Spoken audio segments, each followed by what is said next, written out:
A continuación, vamos a tener el honor y el placer de escuchar al director del Pamplonetario, el astrofísico astrónomo Javier Armentia, que nos viene a hablar precisamente de eso, del futuro de la astronomía. Un aplauso para él. Muchas gracias. Muy buenos días. Esto impone, ¿eh? ¿Qué tal? Tengo que confesar dos cosas. Bueno, primero, me habían dicho que hablara un poco de mí y luego que hablara del futuro de la astronomía. Y creo que voy a incumplir las dos cosas. Bueno, no, voy a empezar bien. ¿Qué hago yo aquí? No sé qué hago aquí, porque tenía que estar trabajando en Pamplona, porque también allí, en otros sitios, hay Semanas de la Ciencia. Pero lo cierto es que encontré hace poco esta imagen, que es una foto de una protuberancia solar. ¿Veis ahí? Esto se obtuvo por un fotógrafo que está por ahí abajo, Jerry Lodrigus.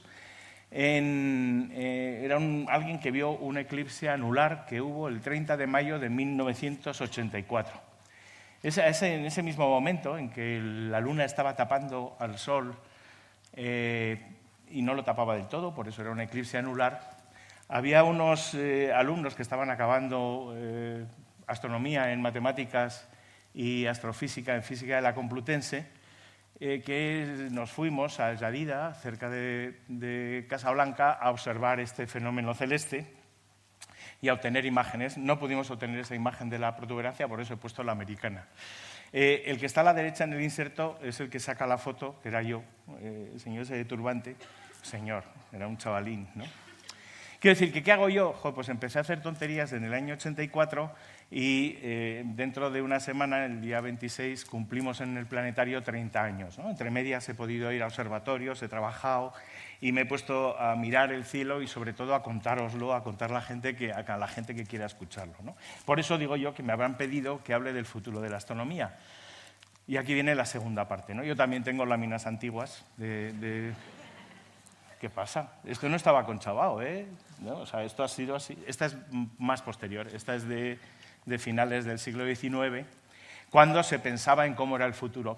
Y entonces, bueno, una de las primeras reflexiones que sale al pensar, si intentamos contar qué es lo que va a pasar en los próximos años de algo, es que vamos a fallar miserablemente. Yo soy pesimista o un optimista informado al respecto de qué va a pasar en la astronomía.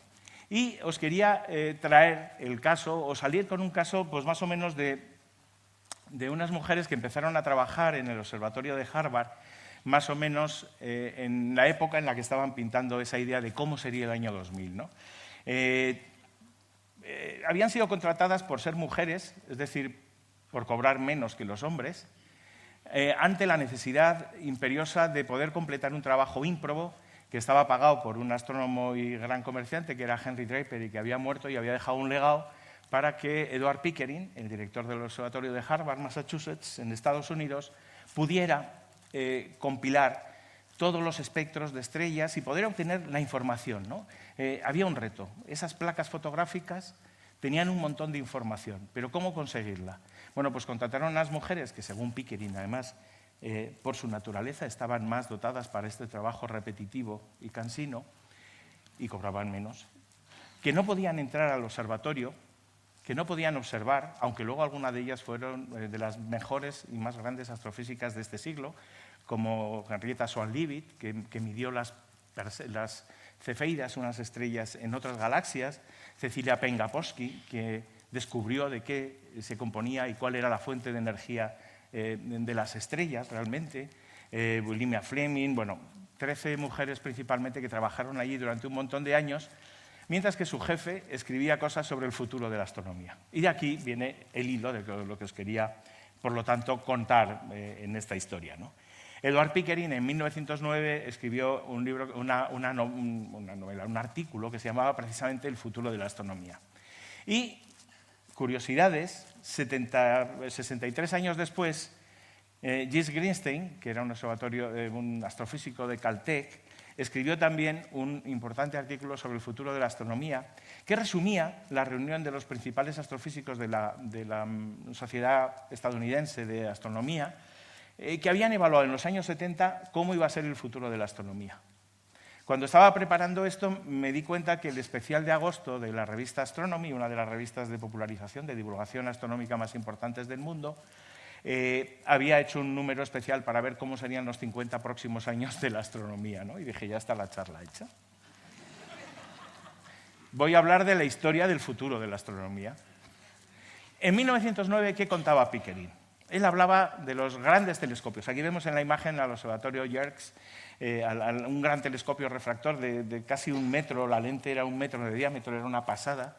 Se estaban descubriendo, se estaban cartografiando planetas, ya se estaban haciendo una cosa así y eran grandes telescopios que estaban naciendo. En unos años después nacerían ya los primeros telescopios por encima de los 2 metros de diámetro, esta vez con espejos y así. Él decía que la apuesta por los telescopios era fundamental para la astronomía, para la astrofísica, porque necesitábamos datos. Bien. Habló también de los métodos de recoger toda esa información. Todavía en 1909 gran parte de la astronomía se hacía registrando en cuadernos las observaciones hechas con el ojo. Pero ya se empezó a instalar de forma masiva el uso de las fotografías. Las primeras fotografías astronómicas se habían hecho en la segunda década del siglo XIX. Pero de forma sistemática él auguraba que el uso de la fotografía sería fundamental para poder tener registrado todo lo que había en el firmamento. No solamente eso, se les había ocurrido además, si ponías un pequeño prisma o una red de difracción en la llegada del colector, del telescopio, y hacías que la luz se separara en sus componentes, podías tener una información de cómo eran los espectros. La espectroscopia o espectroscopía era una herramienta fundamental porque permitía, por ejemplo, empezar a reconocer de qué estaban compuestos los objetos celestes a los que jamás podríamos llegar, ¿no? Él habló también, en esa época se estaba creando la Unión Astronómica Internacional, que era fundamental que por encima de la división de las naciones, dentro de las propias naciones, de las universidades o los diferentes organismos, hubiera una coordinación. Hacía falta un parlamento de los astrónomos, que nació en esa época, la Unión Astronómica Internacional. Dices, bueno, conste que yo sigo firmando, creo que estas cosas podrían seguir siendo un buen deseo para el futuro de la astronomía. ¿Qué es lo que no pudo ver Pickering? Lo ejemplifico, por ejemplo, con este eclipse, ya que estábamos hablando antes de eclipses solares. A veces la astronomía avanza a golpe de eclipse. Este eclipse solar que tuvo lugar en mayo también de 1919, quizás lo conozcáis porque sois gente muy principal y muy sabida, que fue el que Arthur Eddington propuso que sirviera para medir una de las cosas que había predicho la teoría de la relatividad general de Einstein, publicada en 1915, y era que la luz se distorsionaría cuando pasaba por una masa, por una gran cantidad de materia, como el Sol, y entonces durante el eclipse se podrían ver algunas estrellitas y unos puntillos y tal. La cosa salió regulín. Fueron 2 expediciones diferentes, una a la costa atlántica de América, en Brasil, y otra a la costa atlántica en África, y tuvieron un poco mal de tiempo. Bueno, estas cosas que pasaban en 1919, ¿no? Pero al final nos adelanto que se cumplió lo que se había previsto y la teoría de la relatividad general tuvo una de las primeras comprobaciones experimentales, a pesar de lo extraña que era, que proponía que la luz se distorsionaba de una forma especial y que el espacio y el tiempo tenían una estructura maleable por la masa. Quizás me muera mientras esté dando la charla. Lo cual sería muy bonito. No sería el primero que en Naucas, no fingido, pero... Bueno, otra de las cosas que no pudo prever Pickering la estaba generando en parte él en su propio trabajo, en su propio harén, como le llamaron un poco malvadamente, al trabajo de las calculistas de Harvard. Y era que al poder medir las distancias a los objetos celestes, por ejemplo, descubrieron en la galaxia de Andrómeda cefeidas, un tipo especial de estrellas variables que precisamente oscilan de una forma que está relacionada con su potencia, con su brillo, con su luminosidad, ¿no? Y entonces eso permitía hacer cálculos y entonces dijeron, ostras, esta nebulosa de Andrómeda está a 2 millones de años luz de nosotros. Todas las estrellas que medimos por aquí están más cerca. va a ser que cada una de estas galaxias es un universo isla.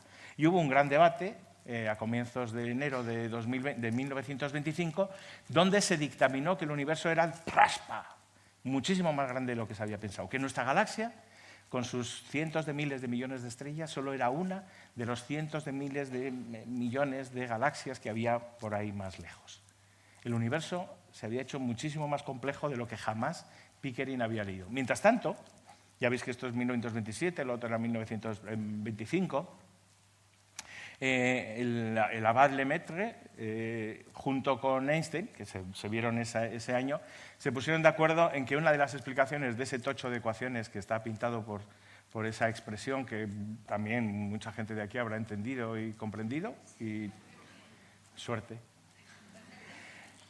De repente desarrollaron una medida de las métricas que podían salir de cómo era el espacio, de cómo había sido el tiempo, y salió un poco la idea de que el universo podía estar evolucionando, es decir, que la materia en el universo no había vivido desde siempre, y de esto, de paso, solucionaba problemas que se habían planteado en el siglo anterior, como esa llamada paradoja de Olbers de por qué el cielo nocturno es oscuro, ¿no?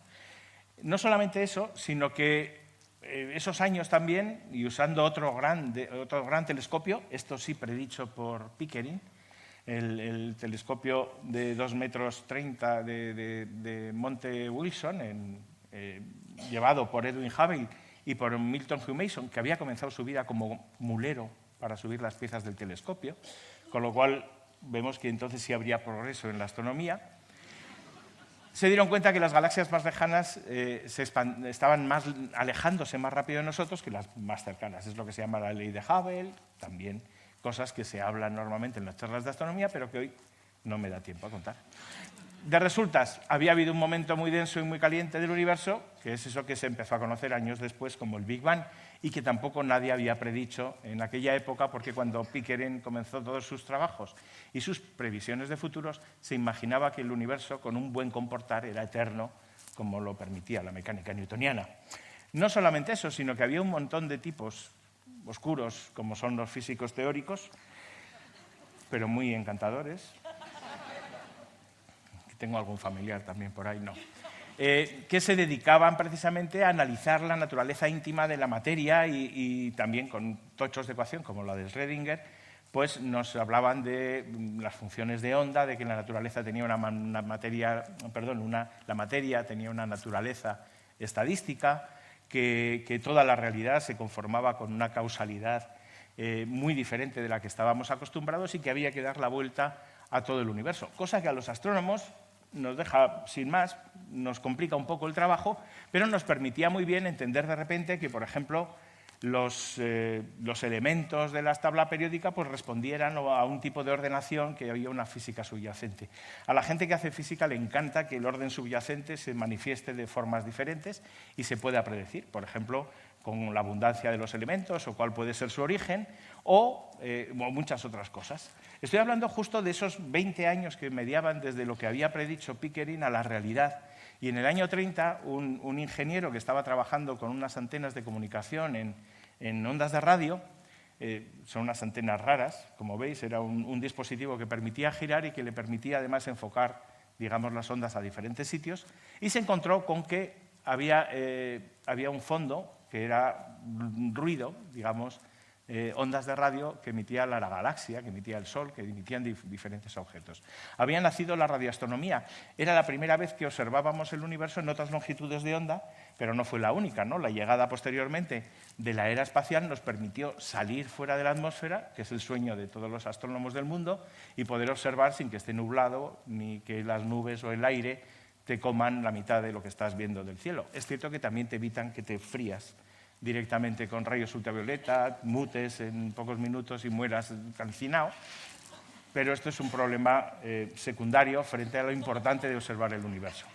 El 4 de octubre del 57 se demostraba que cualquier previsión que se hubiera hecho a comienzos del siglo de la astronomía no había tenido en cuenta pues cosas como poderse comunicar de un lado a otro de la Tierra o mandar objetos más allá de la Tierra, o incluso dejar que en una compañía de teléfonos crearan una antena de microondas para hacer telecomunicaciones entre estados de Estados Unidos, y allí de repente encontraran un ruido de fondo que era precisamente la radiación de fondo del universo de cuando había nacido el Big Bang y todas estas cosas. Nadie había predicho que el universo se fuera a expandir, pero una vez más Einstein tenía razón, podríamos decir, o Lemaitre tenía razón, o sobre todo quienes habían predicho toda la evolución cósmica desde el comienzo del universo estaban teniendo razón. Todo esto nos pone ya en los años 60, 70 en una dimensión completamente nueva, ¿no? Quizás por eso en Estados Unidos la Academia Nacional de las Ciencias convocó a este grupo de expertos de la Sociedad Estadounidense de Astronomía y Astrofísica para mirar a ver qué podía ser más allá de los años 70. Y ellos apuntaron grandes titulares. La cosmología, cómo no, estamos hablando de la radiación de fondo. Había que recomponer todo el pasado del universo y ver cómo podía ser el futuro. Se estaban observando objetos en los confines del universo. Las galaxias más lejanas eran terriblemente extrañas. ¿Cómo cabía eso en el universo, ¿no? Los cuásares, las galaxias. Igualmente, el estudio del Sol estaba mostrando que era mucho más complejo.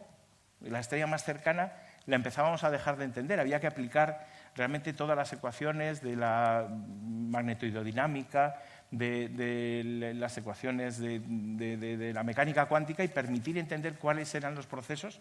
Todavía estamos en ello. Lo mismo, la evolución de las estrellas. A partir de esos espectros que las calculistas de Harvard empezaron a recopilar, había que ver cómo poder casar eso y entender, ¿no? Ver por qué una estrella explota como supernova y otras no, cómo se forman los agujeros negros, etc. Igualmente, todas esas moléculas se iban entendiendo que podían juntarse y hacer una química que diera lugar a la vida, ¿no? La exobiología era una de las perspectivas más claras en los años 70. Se hablaba de que podríamos saber cómo era el misterio de la vida. En esos años nacía el Observatorio de Calar Alto, en Almería. Entonces, una iniciativa alemana, hispano-alemana, vio su primera luz en el año 75 y yo tuve la oportunidad de entre el año 85 y el 90 ir a observar en él y mi primer contacto con el universo, con la espectroscopía, con todas esas cosas se dio aquí también. Lo pongo como ejemplo porque todo el mundo pone fotos siempre de Canarias, que son unos telescopios mucho más guays y grandes, pero estos están en la península y nos pillan más cerquita, ¿no? En Canarias también tuve la oportunidad de observar y de trabajar. En cualquier caso, estoy hablando ya de esos grandes telescopios que se habían predicho, estaban llegando ya a un nivel mucho más elaborado, ¿no? Espejos que tenían, en el año 80, en Zelenchukskaya se hizo un telescopio con 6 metros de diámetro en su espejo principal, y posteriormente se harían de 10. El Gran Telescopio de Canarias, aunque no solo es un espejo, sino que son varios hexágonos, tiene una dimensión mucho mayor. Es decir, hemos avanzado muchísimo en eso. No solamente, hemos descubierto que de las cosas que veíamos no era todo lo que había en el universo. En los años 60 comienzan los estudios Vera Rubin y otros astrofísicos que se van dando cuenta que a partir del movimiento de las galaxias o de la estructura, cuando vamos midiendo las galaxias lejanas, hace falta unas 5 veces más materia que la que aparece en forma de estrellas y nebulosas y galaxias. Esa materia que no es visible, porque no emite luz, se llama materia oscura. Es cierto que la astronomía, una de las cosas que podemos predecir en el futuro de la astronomía es que descubriremos más cosas oscuras y no tendremos un buen gestor de branding, ¿no? De marcas y de nombres, porque llamar oscura a una materia que no se ve es muy simple, nos deja sin poder ver lo más importante, ¿no? Que es qué leches es. Bueno, pues entonces no se sabía, ni se le esperaba, ni nada. No solamente por ponernos a cosas que ni se les esperaba ni lo sabíamos, unos años después, en 1999 y 2000, el estudio de supernovas muy lejanas en galaxias que estaban en los confines del universo, mostró que además la propia expansión del universo se estaba acelerando, algo que ni estaba ni se le esperaba, aunque Einstein lo había dicho, pero por otras razones. ¿Qué es esa energía que no se veía, que no era ni materia visible ni materia oscura? Pues la energía oscura. Esa energía oscura tampoco sabemos qué es y todos desearíamos que tanto la materia oscura como la energía oscura sean una de esas cosas que en los próximos 20 años nos aclaren un poco. De hecho, lo que nos gustaría saber es la composición del universo, ¿no? Ese 5% aproximadamente de la materia ordinaria en forma casi todo hidrógeno, algo de helio y un poco de los demás elementos, esos que están ocupando los 100 y pico elementos de la tabla periódica y que los astrofísicos llamamos metales. El resto, materia oscura, esa materia oscura fría y así, de la que nos hablan los grandes divulgadores de la cosa de la física, y la energía oscura sobre la que especulan casi cualquiera que tenga ganas de especular. Pero yo estaba haciendo historia de las predicciones del futuro. Nadie predijo que un invento que se había hecho, al principio pensándose como un dispositivo de almacenamiento, una memoria, eran los dispositivos de carga acoplada en la cual los electrones se podían ordenar según eran excitados por fotones. Se había descubierto los CCDs, la base de todas las imágenes digitales que seguís usando y que es así. Ahí tenemos el que se instaló en el telescopio Hubble en el año 1990, la cámara de campo amplio, y ese es el tipo de imágenes que producía.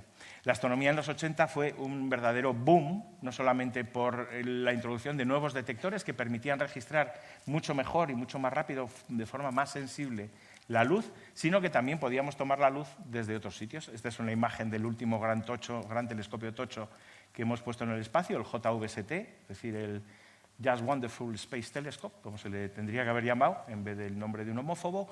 Este gran telescopio de 8 metros y algo, que investiga en el infrarrojo, nos está permitiendo realmente avanzar en muchos de esos conocimientos que se hablaba en cosmología, en la búsqueda de planetas, en el reconocimiento de moléculas en diferentes lugares del espacio, en la propia evolución de las estrellas y todas esas cosas que seguimos diciendo que van a cambiar mucho.